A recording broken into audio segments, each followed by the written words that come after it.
నమస్తే, welcome to wild. నేను మీ జాకిర్ హుసేన్. అమెరికాలో రాహుల్ గాంధీ గారు చేసిన కొన్ని కామెంట్స్ ఇప్పుడు వైరల్గా మారాయి. అంతేకాదు రాముడి మీద చేసిన కొన్ని అనుచిత వ్యాఖ్యలు ఇప్పుడు ప్రతి ఒక్క హిందూని రెచ్చగొట్టేలా ఉన్నాయి. సో దీని గురించి డిస్కస్ చేద్దాం. ప్రస్తుతం మనతోటి సీనియర్ జర్నలిస్ట్ సిఎస్ రావు గారు ఉన్నారు. వెల్కమ్ చెప్పేద్దాం. Hi sir. Hello. Rahul Gandhi గారు చేసిన ఈ కామెంట్స్ అసలు ఎలా చూడొచ్చు అంటారు? రాహుల్ గాంధీ గారు అప్పుడప్పుడు కొన్ని మరి అనాలోచితంగా చేస్తుంటారా, లేదా పరిణితితో చేసినటువంటి కామెంట్ల, పరిపక్వతో చేసిన కామెంట్ల అనేటువంటి సందేహం ఇప్పుడు కాంగ్రెస్ పార్టీలో వరకు వస్తుంది. ఇప్పుడు తాజాగా ఏంది, శ్రీరాముడిది కల్పిత పాత్ర అని అంటున్నాడు.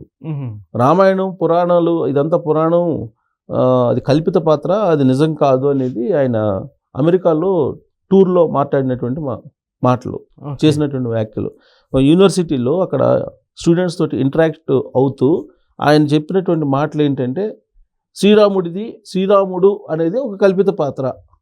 అంటే దాని అర్థం ఏంది, రామాయణం అనేది ఒక కల్పితం, రామాయణం లేదు, అదో ఆ పురాణం అనేది నమ్మాల్సిన అవసరం లేదు. ఆ కల్పిత పాత్ర రాముడిది కల్పిత పాత్ర, దాన్ని పట్టుకొని బీజేపీ వాళ్ళు రాజకీయం చేస్తున్నారు అనేది అమెరికాలో వెళ్ళిన సందర్భంగా యూనివర్సిటీలో స్టూడెంట్స్కి ఈయన చెప్పినటువంటి మాట, చేసినటువంటి వ్యాఖ్యలు. దీంతోపాటు ఆయన అదే యూనివర్సిటీలో స్టూడెంట్స్ ఇంటరాక్షన్ తోటి కాంగ్రెస్ పార్టీ కొన్ని తప్పులు చేసింది, ఆ తప్పులు చేసినప్పుడు తాను లేను అని చెప్తూ అప్పట్లో సిక్కులను కోసారు. ఆ సిక్కులు ఊచకోత కారణంగానే ఇందిరాగాంధీని బింద్రెడ్డి వాళ్ళు చంపేశారు, సెక్యూరిటీ వాళ్ళే. సో ఆ సిక్కుల ఓచకోత అనేది తప్పు, అది కాంగ్రెస్ పార్టీ చేయటం అనేది. ఆ రోజున గోల్డెన్ టెంపుల్లో కాల్పులు జరపడం అనేది, గోల్డెన్ టెంపుల్కి తాను కూడా వెళ్తాను అని ఆయన చెప్తూ కొన్ని తప్పులు చేసింది కాంగ్రెస్ పార్టీ. ఆ టైంలో లేను, కాకపోతే తప్పులు అయితే జరిగినాయి, తప్పులు చేసింది కాంగ్రెస్ పార్టీ అని చెప్పి ఆ వేదిక మీద అమెరికాలో ఒప్పుకున్నారు ఆయన. అంటే ఈయన ఆలోచించి చేస్తున్నారా, ఇలాంటి వ్యాఖ్యలు చేస్తున్నారో అర్థం కావట్లేదు. అయితే ఇండియాలో 80% హిందువులు ఉన్నారు కదా సార్, అయినప్పటికీ ఇలాంటి వ్యాఖ్యలు చేస్తే ప్రజల్లో తమ మీద వ్యతిరేకత వచ్చిందని తెలుసు కదా, అయినా కానీ ఎందుకు అంత స్ట్రాంగ్గా చేస్తారు? ఇప్పుడు ఆయనకున్నటువంటి అవగాహన మేరకు ఆయన చేస్తున్నట్టు అనిపిస్తుంది నాకు. లేదంటే ఆయన సలహాదారులు శామ్ పిట్రోడా లాంటి వాళ్ళు ఉన్నారు. ఇప్పుడు శామ్ పిట్రోడా లాంటి వాళ్ళు ఏం చెప్తున్నారు, హిందువులు అసలు ఆఫ్రికా నుంచి వచ్చారని చెప్తున్నాడు ఆయన. స్కిన్ టోన్, దక్షిణ భారతీయులు సంబంధించిన స్కిన్ టోన్ నల్లగా ఉంటుంది, వాళ్ళు ద్రవిడులు, వీళ్ళు ఆర్యులు, ఉత్తర భారతదేశం వాళ్ళు, ఇలాంటివన్నీ మాట్లాడుతుంటారు ఆయన. శామ్ పిట్రోడా ఆయన ఎవరు, కాంగ్రెస్ పార్టీ ఎన్ఆర్ఐ విభాగానికి సంబంధించిన చీఫ్ ఆయన. సో నేను అనుకోవటం అలాంటి వాళ్ళు ఇచ్చిన సలహా మేరకు రాహుల్ గాంధీ గారు ఏమన్నా మాట్లాడి ఉండొచ్చు. బట్ వాళ్ళు చెప్పినప్పటికి కూడా కనీసం ఆలోచించాలి కదా. రామాయణం, భారతం, భాగవతం, భగవద్గీత ఇవన్నీ కూడా మనకి ఇచ్చినటువంటి ఆస్తులు అని చెప్పి హిందువులు భావిస్తూ ఉంటారు. పురాతనంగా మన పూర్వీకులు అందించినటువంటి ఒక అద్భుతమైనటువంటి గ్రంథాలు అని చెప్పి భావిస్తూ ఉంటారు. ఈ రామాయణమే కల్పితం అని చెప్పి ఆయన అంటున్నాడంటే, ఇప్పుడు అమెరికాలో నాసా ఏం చెప్పింది, ద్వారకా ఉందని చెప్పింది కదా. ద్వారకా ఉందని చెప్పింది. ద్వారకా ఉన్నప్పుడు రాముడు కూడా ఉంటాడు కదా, మరి కల్పిత పాత్ర అంటాడు ఈయన. సో రామాయణం ఉంది, రాముడు ఉన్నాడు, రామరాజ్యం ఉంది, అది నిజము అని చెప్పేసి హిందువులు 100% నమ్ముతుంటారు. మరి ఇది కల్పిత పాత్ర అని చెప్పి ఆయన అంటాడు రాహుల్ గాంధీ గారు. అటు స్టూడెంట్స్కి, అది కూడా అమెరికా వేదిక మీద. అమెరికా లాంటి దేశాల్లోనే రాముడిని, కృష్ణుడిని కొలిసేటువంటి వాళ్ళు అనేక మంది ఉన్నారు అక్కడ. సో ఈయన అక్కడ పోయేసి ఇది కల్పిత పాత్ర, మీరు నమ్మొద్దని చెప్తారు. అంతే కదా, కల్పిత పాత్ర అంటే అది నమ్మొద్దనే కదా అర్థం, ఆయన చెప్పిందని అర్థం. దాంతో ఇప్పుడు కాంగ్రెస్ పార్టీ కొన్ని తప్పులు చేసిందని చెప్పడం అనేది, అంటే ఇందిరాగాంధీ గారు తప్పు చేశారు, రాజీవ్ గాంధీ గారు తప్పు చేశారు అనే యాంగిల్ ఆయన మాట్లాడారు. ఆ రోజు నేను లేను కాబట్టి ఆ రోజు జరిగిన తప్పులకి నేను బాధ్యుని కాను అనేటువంటి యాంగిల్ ఆయన మాట్లాడారు.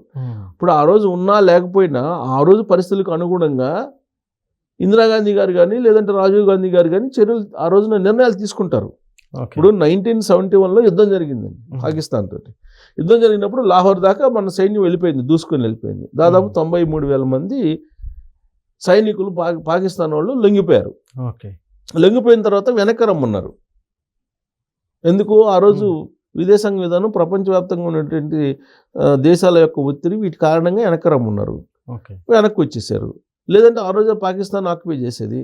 అది ఇందిరాగాంధీ చేసిన తప్ప అంటే, ఆ రోజు ఉన్నటువంటి పరిస్థితుల్లో అంతర్జాతీయ సమాజం ఒత్తిడి మేరకు భారతదేశం యొక్క శ్రేయస్సు లేదంటే ప్రయోజనాల దృష్ట్యా అది తీసుకొని ఉండొచ్చు ఆ నిర్ణయాలు. బట్ రాహుల్ గాంధీ కొన్ని తప్పులు చేసింది కాంగ్రెస్ పార్టీ అని చెప్తున్నారు. అంటే ఇందిరాగాంధీ కాంగ్రెస్ పార్టీ తప్పు చేసిందంటే దాని అర్థం ఏంటి? ఆయన చెప్పదలుచుకుంది ఏంది?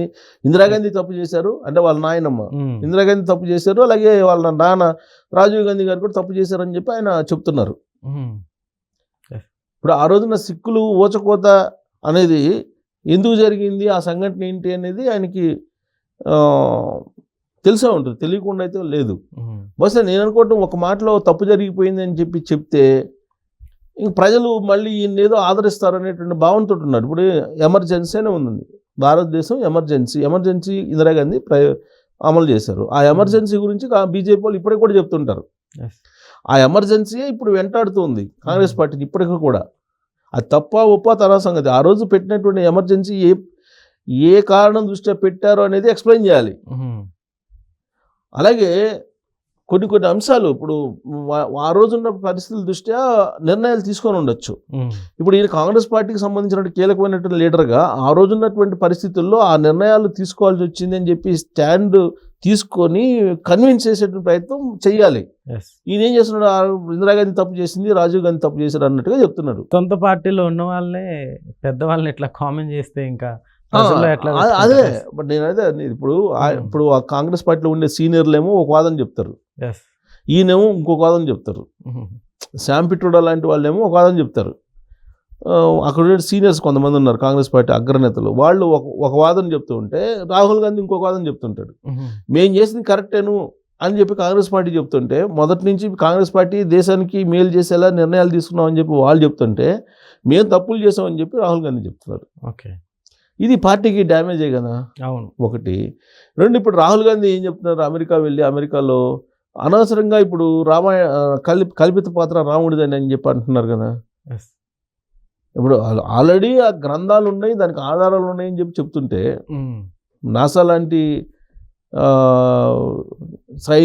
సైన్స్ కేంద్రాలే చెప్తుంటే, ఈయన పుక్కిట పురాణాలు లేదంటే అవి కల్పిత పాత్రలు అని చెప్తున్నారు.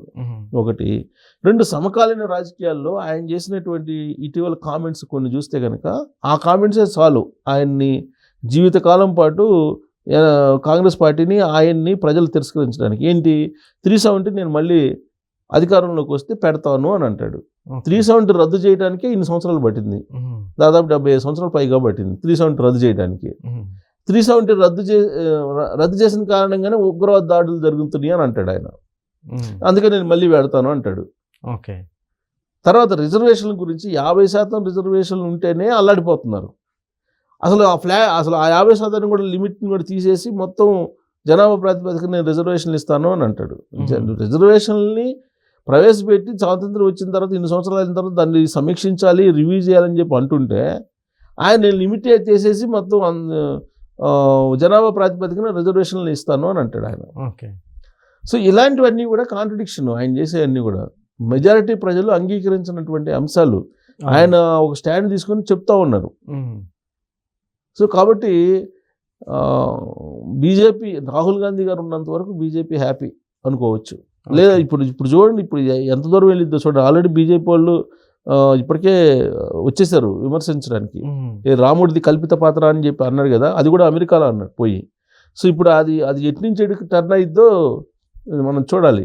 కాంగ్రెస్ అనేది ఉంటుందంటారా మన ఇండియాలో? ఇలాంటి కామెంట్లు చేస్తుంటే కనుక ప్రజలు మరి రాబోయే ఎలక్షన్లో చూడాలి. అంటే ఇప్పుడైతే బలమైన ప్రతిపక్షమే ఉంది, కానీ ఇలాంటి కామెంట్లు చేస్తే మరి ఆయన కల్పిత పాత్ర రాముడు అంటే హిందువులు ఎందుకు ఒప్పుకుంటారు? హిందువులు ఒప్పుకోరు కదా. మనోభావాలు దెబ్బతింటాయి కదా వాళ్ళు అలాంటివి ఆలోచించుకొని ఆయన చెప్పేస్తున్నారు. సో కాబట్టి రాహుల్ గాంధీ గారు మళ్ళీ ఇప్పుడు ఇంకొక వివాదంలో చిక్కుకున్నారని చెప్పొచ్చు. Okay sir, thank you.